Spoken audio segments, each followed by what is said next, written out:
கவர்மெண்ட்டில் கொடுத்த ப்ரெக்னன்சி கிட்ட தான் உங்களுக்கு அன்பாக்சிங் பண்ணி காட்ட போகிறேன். பார்க்கலாமா உள்ளே என்னென்ன இருக்குன்னு?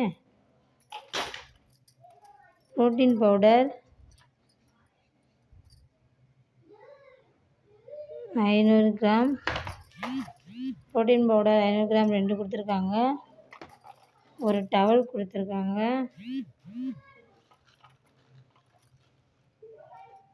ஆவின் நெய் கொடுத்துருக்காங்க. ஒரு கப் கொடுத்துருக்காங்க.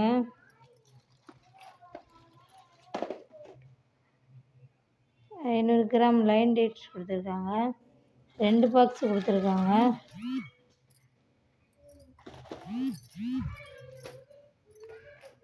அயன் சிரப்பு 200 ml 3 கொடுத்துருக்காங்க.